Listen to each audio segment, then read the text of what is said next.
Hello student, welcome to my YouTube channel शिक्षा की पाठशाला। मैं आज आपके लिए लेकर आया हूँ संधि प्रकरण और संधि की परिभाषा देखते हैं। हम संस्कृत में लिखते हैं तो पर सन्निकर्ष है संहिता, अर्थात हम कह सकते हैं हिंदी में दो वर्णों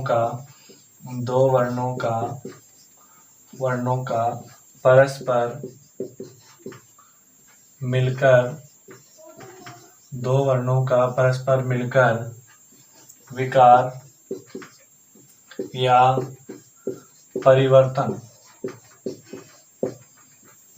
परिवर्तन होना ही संधि कहलाती है। अब इसके बाद में हम इसके प्रकारों की बात कर लेते हैं कि कितने प्रकार की मानी जाती है मुख्यतः संधि। तो वर्णों के परस्पर मिलने से जो विकार उत्पन्न होता है, उस आधार पर संधि मुख्यतः 3 प्रकार की मानी जाती है। नंबर 1 अच, या इसको हम स्वर संधि भी कह सकते हैं, अच या स्वर संधि। नंबर 2 पे हल या व्यंजन संधि भी हम इसको कह देते हैं, हल या व्यंजन संधि। नंबर 3 पे विसर्ग संधि।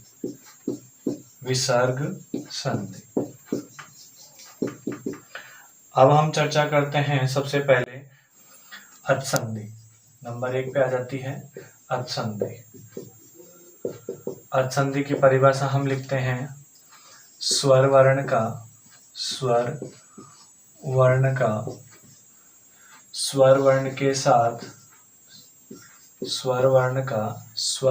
के साथ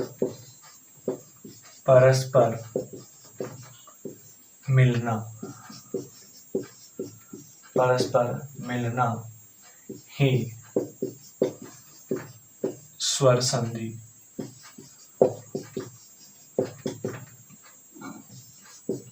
मानी जाती है। तो स्वर संधि की परिभाषा स्पष्ट हो जाती है कि स्वर वर्ण के साथ परस्पर मिलना ही स्वर संधि मानी जाती है। अब देखते हैं इसके प्रकार, ये कितने प्रकार की होती है, इसके कितने उपभेद होते हैं। तो इस संधि के 8 उपभेद माने जाते हैं। वो कौन कौन से हैं? नंबर 1 यण संधि, नंबर 2 गुण संधि, नंबर 3 वृद्धि संधि, नंबर 4 अयादि संधि, नंबर 5 दीर्घ संधि, नंबर 6 दीर्घ के बाद में नंबर आ जाता है पूर्व रूप संधि,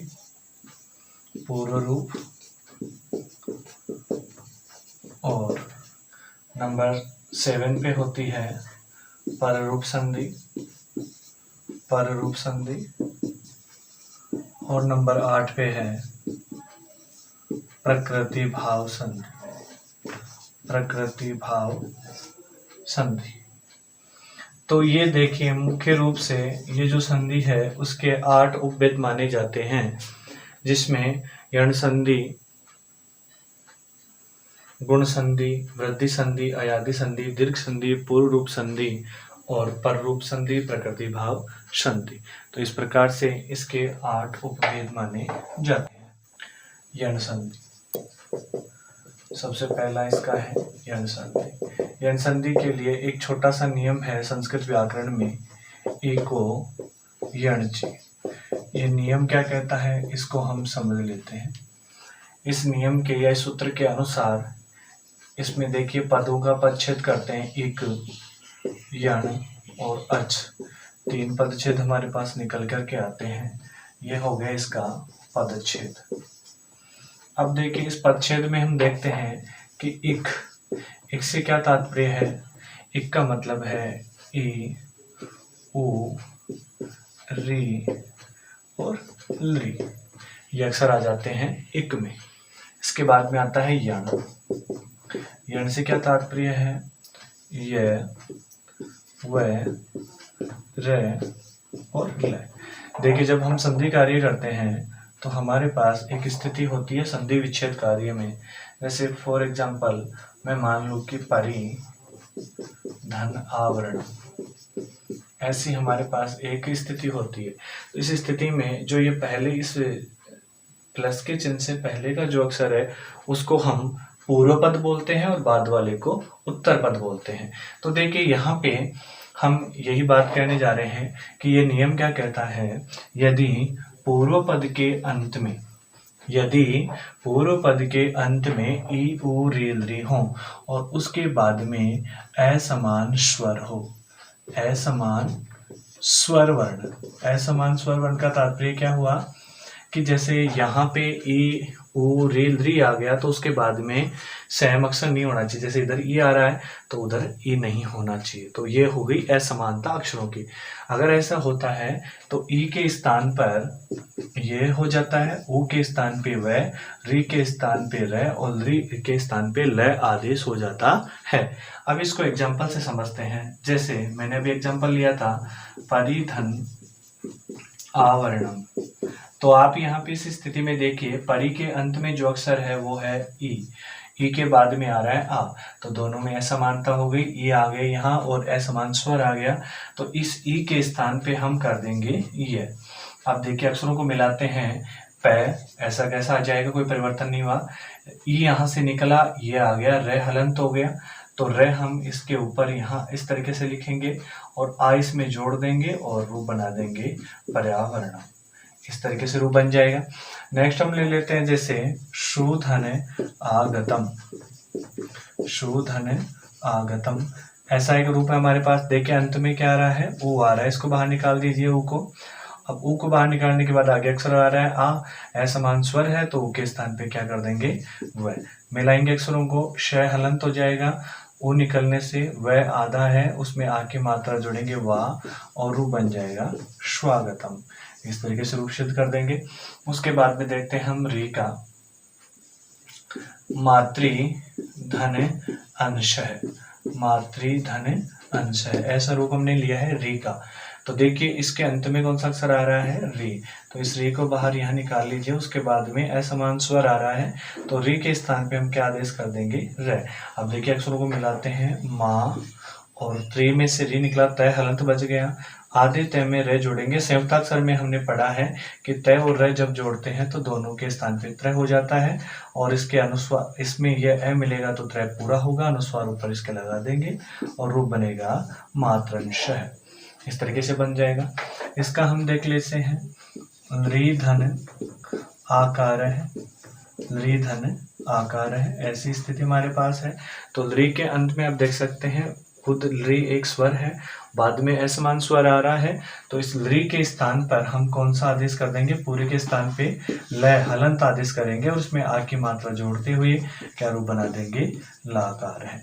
तो इस प्रकार से यण संधि के कोई भी एग्जाम्पल आपके सामने हो आप उसको हल कर। गुण संधि,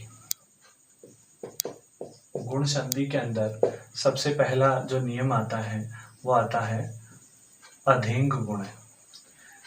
गुण संधि के अंदर जो सबसे पहला नियम आता है वो आता है अधिंग गुण है। इसका अर्थ क्या हुआ इस नियम का, देखिए इसको समझते हैं। ये कह रहा है कि ए, ओ इन तीन वर्णों की गुण संज्ञा होती है। इन तीन वर्णों की कौन सी संज्ञा होती है, गुण संज्ञा, यानी जब भी आप गुण कार्य करेंगे तो ये तीनों अक्षर आपको दिखाई देंगे उसमें। तो दूसरा इसका नियम आ जाता है आद गुण, आद गुण। ये नियम क्या कहता है, ये कहता है यदि पूर्व पद के अंत में है या आ हो और उसके बाद में क्या हो, ई, उ, री और ली, इन चार अक्षरों में से कोई भी अक्षर हो तो इनके स्थान पे गुण एकादेश हो जाता है, गुण एकादेश हो जाता है, गुण एकादेश हो जाएगा। अब वो गुण एकादेश क्या होगा, देखिए इस चीज को समझते हैं। देखिए एक तो होता है आदेश, एक होता है एकादेश और एक होता है आगम। तो इन तीनों को मैं समझा देता हूं आपको। आदेश, एकादेश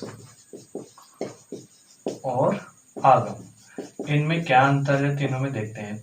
आदेश का अर्थ यह होता है कि एक अक्षर के स्थान पे दूसरा अक्षर हो जाना, उस अक्षर को हटा करके दूसरा अक्षर हो जाता है। एकादेश का तात्पर्य क्या होता है? एकादेश का तात्पर्य यह है कि पहले पद और बाद वाले पद के एक एक अक्षरों के स्थान पर अन्य अक्षर एक अक्षर हो जाना, यानी यहाँ पे आ और ई दोनों के स्थान पे एक अक्षर का हो जाना, वो क्या कहलाएगा? आदेश कहलाएगा, एकादेश कहलाएगा। आगम, आगम किसे कहते हैं? आगम उसे कहते हैं जैसे पूर्व पद और उत्तर पद दोनों के बीच में आकर के कोई नया अक्षर या नया शब्द आकर के जुड़ जाता है, तो वो क्या कहलाता है? आगम कहलाता है। तो देखिए हम एकादेश करने वाले हैं, तो एकादेश कर रहे हैं तो उस चीज को समझ लेते हैं। इसका वर्गीकरण हम किस प्रकार से करेंगे? वर्गीकरण करने के लिए हम क्या करेंगे? वर्गीकरण में देखिए ए ओब्लिक आ, दोनों में कोई भी हो सकता है। इसके बाद में ई ओब्लिक दीर्घ ई, दोनों में से कोई भी, तो आप क्या कर देंगे? दोनों के स्थान पे ए एकादेश कर देंगे। नंबर 1 हो गया। नंबर 2 पे इसी तरीके से ए ओब्लिक आ, उसके बाद में उ और दीर्घ उ, तो दोनों के स्थान पे आप क्या आदेश कर देंगे? ओ आदेश कर देंगे।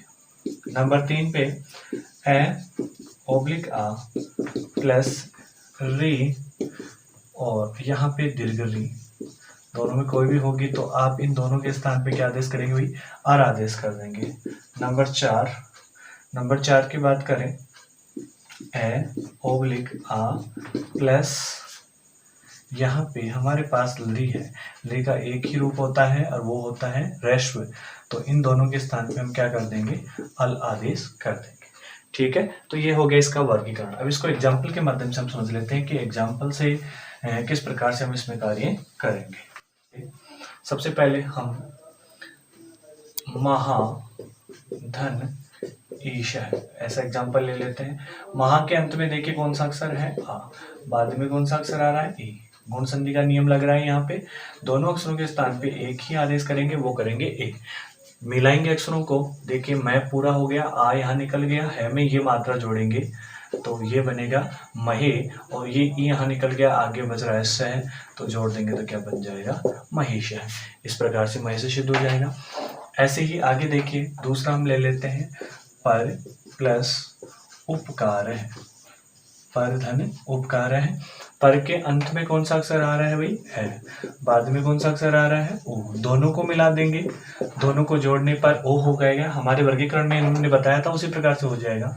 और यहाँ पे पै, रे में से ए निकला, ओ की मात्रा जुड़ेगी रो, और यहाँ ओ निकल गया, पकार है, जोड़ देंगे तो क्या रूप बन जाएगा?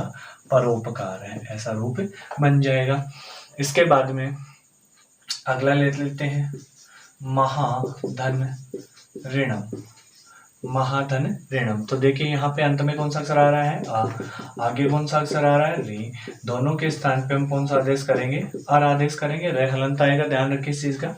मैं आ की मात्रा यहाँ निकल गई, वापस से कौन सी मात्रा जुड़ेगी? ए की, तो है पूरा हो जाएगा। रे हलंत है, यहाँ री आए गया न के ऊपर। ये हमेशा ध्यान रखें इस चीज का कि जब भी र आता है हलंत, तो वो अपने से आगे वाले अक्षर के स्वर पे जाकर के लग जाता है। तो देखिए आगे अक्षर था न, और न में अक्षर मिला हुआ है, तो यहाँ इसके ऊपर रूप बन गया, क्या बन गया? महरणम। इस तरीके से रूप बन जाएगा। फिर देखिए अगला नेक्स्ट है, मम धन लृकार है, ऐसा हमारे पास लृकार वाला है। तो देखिए मम के अंत में यहाँ ए आ रहा है और यहाँ लृ आ रहा है, दोनों के स्थान पे हम कौन सा आदेश कर देंगे? हल आदेश कर देंगे। देखिए मैं, और इस मैं में से ये ए निकला, तो ये ए वापस जोड़ेंगे तो मम पूरा हो जाएगा। लृ यहाँ निकल गया, ले बच गया, आधा ले लिख दीजिए, कार्य है जोड़ेंगे तो क्या रूप बन जाएगा?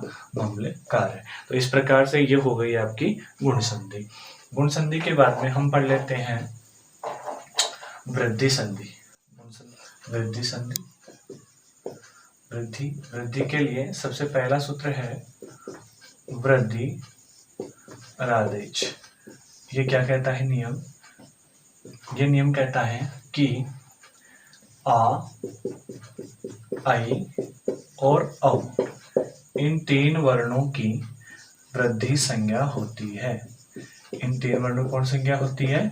वृद्धि संज्ञा होती है। इसके बाद में नेक्स्ट नियम आ जाता है, इसमें सेकंड सूत्र आ जाता है वृद्धि रेची। वृद्धि रेची ये क्या कहता है नियम? इसको समझ लेते हैं।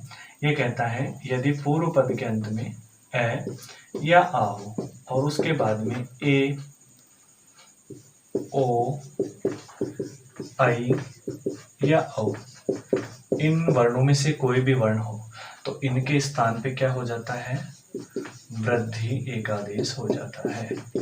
क्या आदेश हो जाता है, वृद्धि एकादेश हो जाता है। इस चीज को भी समझ लेते हैं कैसे होगा।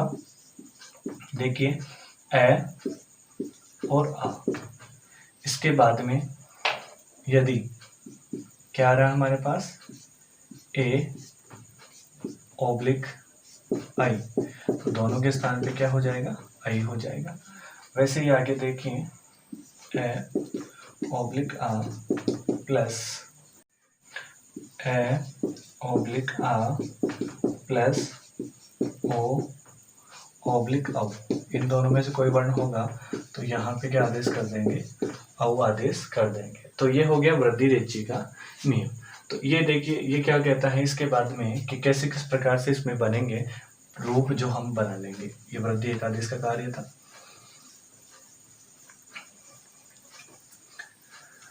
तो इसके एग्जाम्पल से हम समझते हैं। देखिए एक धन एकम, ऐसा हमारे पास एक एग्जाम्पल है। एक के अंत में देखिए ए आ रहा है, बाद में ए आ रहा है, दोनों के स्थान पे वृद्धि करेंगे, क्या बन जाएगा, आई बन जाएगा। मिलाएंगे अक्षरों को, ए यहाँ कै में से ए निकल गया, कै के ऊपर आई की मात्रा लगाएंगे। देखिए जब इस पे एक मात्रा लगाई जाती है आई पे, तो यहाँ पे व्यंजन वर्ण पे दो मात्राएं लग जाती हैं। ये एक यहाँ निकल गया, ए निकल गया, तो यहाँ पे कम बच गया, तो रूप बन गया एक ही कम, इस प्रकार से बन जाएगा। फिर देखिए नेक्स्ट एग्जाम्पल आप देख लीजिए। इसके बाद में कृष्ण धन ओतकंठयम, ऐसा ही रूप है कृष्ण धन ओतकंठयम। तो यहाँ पे ए है, बाद में औ है, दोनों के स्थान पे हम क्या आदेश कर देंगे, औ कर देंगे। कृष्ण के रूपों को मिलाएंगे, ण में से ए निकला, औ की मात्रा इसमें जोड़िए, कृष्णो, यहाँ औ निकल गया, और तय कंठयम यहाँ जोड़ दीजिए, क्या रूप बन जाएगा, कृष्णोत्कंठयम रूप बन जाएगा। ऐसे ही और एग्जाम्पल ले सकते हैं अपन, सर्वधन औषधि। तो इस प्रकार से सर्वधन औषधि में हम रूप ले लेते हैं कि सर्व के अंत में ए आ रहा है, बाद में औ आ रहा है, दोनों के स्थान पे औ आदेश कर देंगे और रूपों को मिलाएंगे। यहाँ पे ए निकला, औ की मात्रा जोड़ेंगे आप, तो सर्वो, और यहाँ पे औ निकल ही गया, सदी ही रूप बच गया, तो क्या रूप बन जाएगा, सर्वोषधि। तो इस प्रकार से आप जो है ये वृद्धि संधि का कार्य कर सकते हैं। आज के लिए इतना ही। नेक्स्ट वीडियो में हम आगे की संधियों को पढ़ेंगे। तब तक के लिए हमारे चैनल को आप सब्सक्राइब करें, लाइक करें, कमेंट करें और हमें कमेंट बॉक्स में लिख करके बताएं कि आपको वीडियो कैसा लगा।